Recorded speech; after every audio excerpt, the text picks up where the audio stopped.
What is going on, Shib Army? It is Ahmed, and I am back today with yet another video for you all. And today, guys, we're going to go over this article that was published from You Today earlier this morning, talking about the amount of ship supply held by whales becomes alarming. Now, remember, as always, I like to preface by saying that I'm not a financial advisor, just trying to put you guys on the plays that I'm in. Remember, down below, 20 free stocks wait for you with Mumu and a chance to win $60,000 before the 31st of December.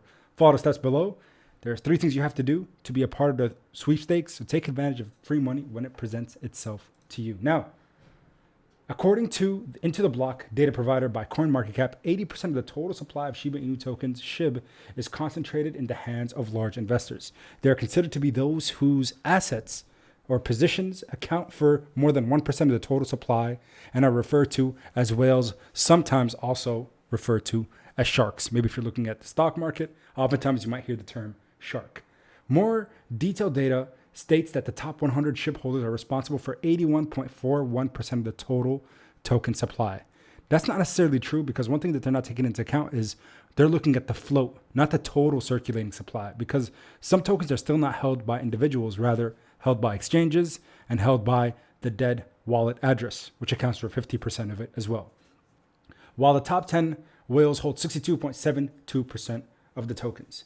It is also important to clarify that 41.03% of the total supply of SHIB is on the dead address destined for SHIB burning, meaning nobody has access to that supply, because if they did, that would be one very, very rich individual.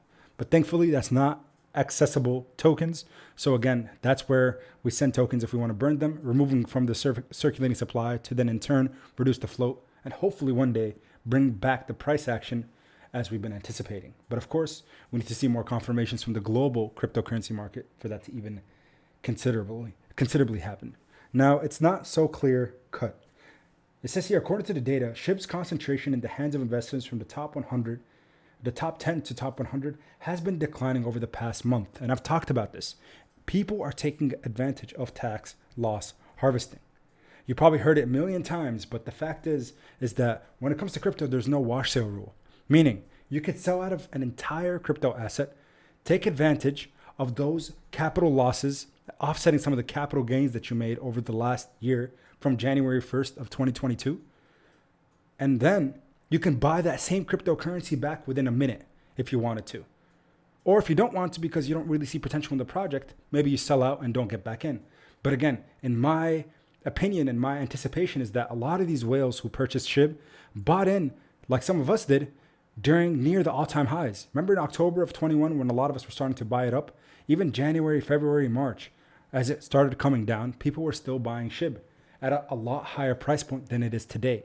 So what you could do is sell your entire position, take the loss on it, and buy back that same position for a cheaper price, bringing down your cost basis and offsetting some of the capital gains. Now, if you're somebody who did not make any gains in crypto in 2022, rather just losses, then remember, the maximum you can claim for tax purposes here in the United States is a $3,000 net capital loss.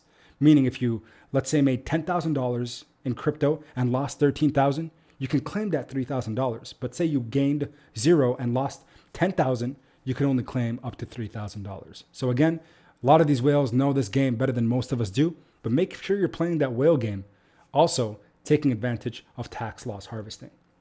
I will make a dedicated video close to the end of the year. I say that with 5 days left, but expect that in the next coming days, a specific video. And I'll have a link in the description below for mine from last year that kind of explains this wash sale rule and explaining why it doesn't actually apply to crypto. Because again, when it comes to ERC20 tokens, for the most part, they're not considered securities.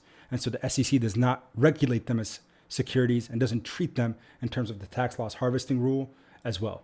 Appreciate you guys' support as always. Thank you all so much for tuning in. Smash the like button if you haven't already, and consider subscribing to the channel. And until next time, everyone, keep investing. Peace.